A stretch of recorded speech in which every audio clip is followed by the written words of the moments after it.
The moment I saw her sitting at my kitchen table, wearing my robe and sipping coffee from my favorite mug, I knew two things instantly.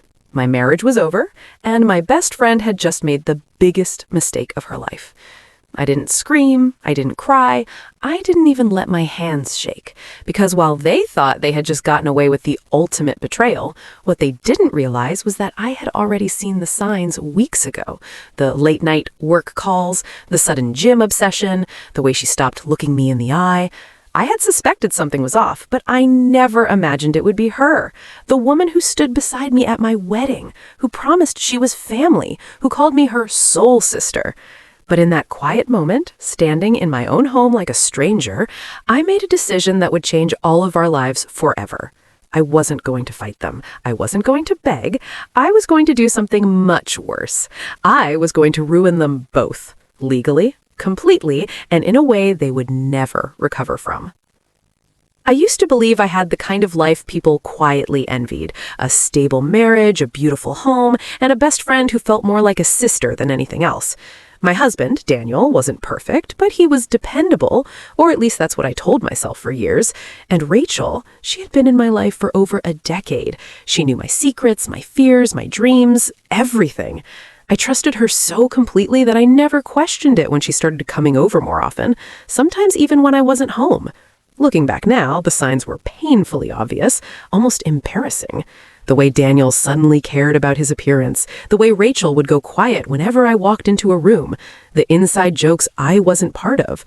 But when you love people, really love them, your brain has a funny way of protecting you from the truth. It wraps your reality in denial, keeps you comfortable, keeps you blind. And I was very, very blind. Right up until the morning, everything shattered, and I realized that the two people I trusted most weren't just lying to me, they were actively destroying my life behind my back. The truth is, that morning didn't actually start with shock. It started with confirmation, because by the time I walked into my kitchen and saw Rachel sitting there like she belonged, I had already spent 2 weeks quietly gathering evidence. It began with something small. Daniel turning his phone face down every time I walked into the room. Then came the late nights, the sudden client emergencies, and the way he'd shower the second he got home like he was trying to wash something off. I told myself I was being paranoid, until one night, while he was asleep, his phone lit up beside me. I wasn't even planning to check it, but then I saw her name, Rachel, and something in my gut just snapped. The message preview was short, but it was enough. I miss you already. That was the moment my world cracked. But instead of confronting him, I did something they never expected. I stayed quiet. The next morning, I smiled, kissed him goodbye, and started planning. I went through our phone records, synced our shared iPad to his messages, and even installed a small voice recorder in his car. Within days, I had everything I needed. Texts, voice notes, even a recording of them laughing about how clueless I was. That one hurt the most. Not the cheating, not even the lies, but the fact that they turned me into a joke. And Rachel? She wasn't just some random woman. She knew exactly what she was doing. She had sat across from me at dinner just days earlier, asking about my marriage like she cared, while secretly sleeping with my husband. The level of betrayal was almost impressive, but instead of breaking me, it did the opposite. It made me cold, focused, and very, very patient. I started paying attention to everything. I noticed how Daniel had begun transferring small amounts of money into a separate account. I noticed how Rachel suddenly had new designer bags she definitely couldn't afford on her salary. And then I found the final piece, the one that changed everything. A document in Daniel's email, a draft of a plan to move money out of our joint account into a private investment under his name only.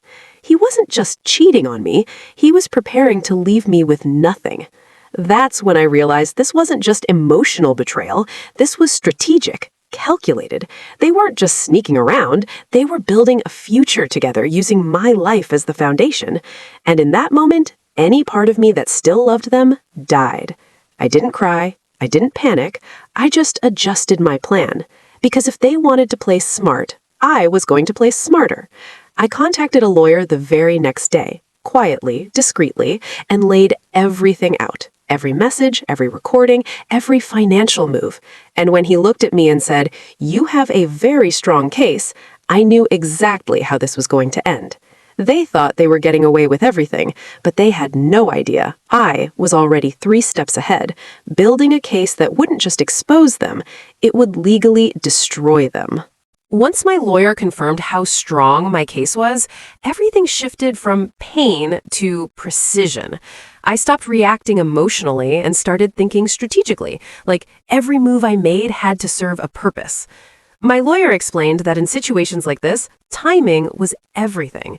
If I confronted them too early, they could hide assets, delete evidence, and twist the narrative.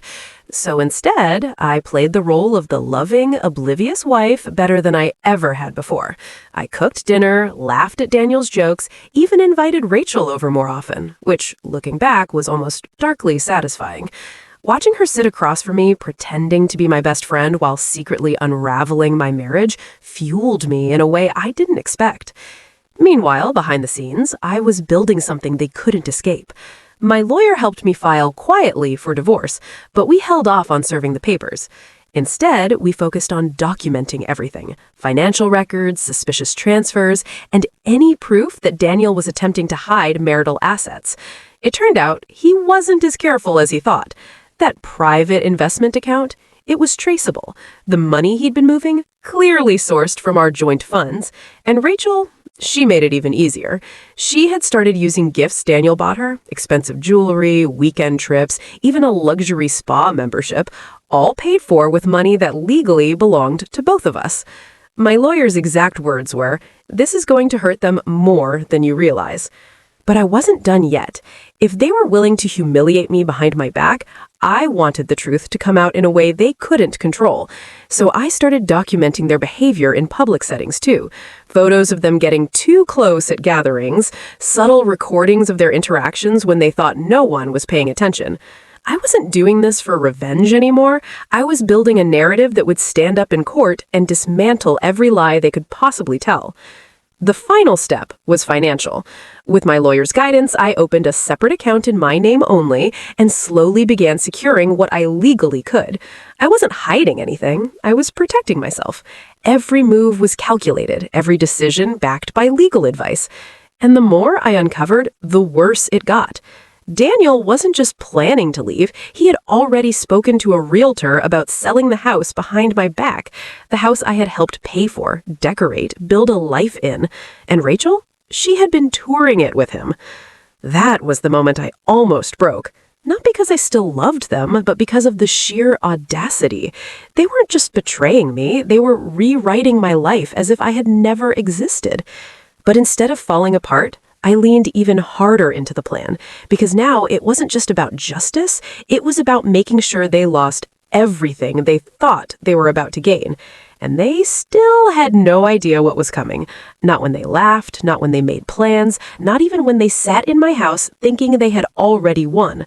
They didn't realize they were walking straight into a legal trap I had carefully built piece by piece. And once it closed, there would be no way out. The day everything finally started to collapse for them was almost surreal because it looked so ordinary on the surface. It was a Sunday morning, and just like always, Rachel was at my house, laughing in my kitchen, acting like she belonged there. Daniel was making coffee, casually brushing past her like they weren't hiding anything. If someone had walked in, they would have seen a perfect little picture of comfort and trust. But what they didn't know was that by that point, every piece was already in place. My lawyer had finalized the filings, secured the financial documentation, and prepared the evidence in a way that would be impossible to dispute. All I had to do was wait for the right moment. And that moment came sooner than they expected. Later that afternoon, Daniel got a call. I watched his face shift from relaxed to confused, then to something close to panic. He stepped outside to take it, but I already knew who it was. His bank. The same bank my lawyer had contacted to flag suspicious transfers tied to our joint account. Within minutes, he came back inside, visibly shaken, trying to act normal but failing miserably. Rachel noticed too. She asked what was wrong and he brushed it off, but I could see the cracks forming. That was just the beginning. The next morning, he was officially served. I made sure I wasn't home when it happened.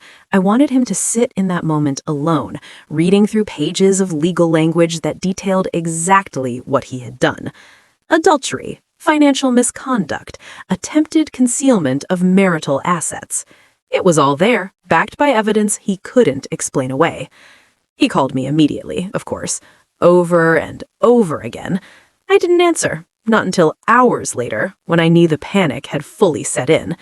When I finally picked up, his voice was unrecognizable, shaky, desperate, almost pleading.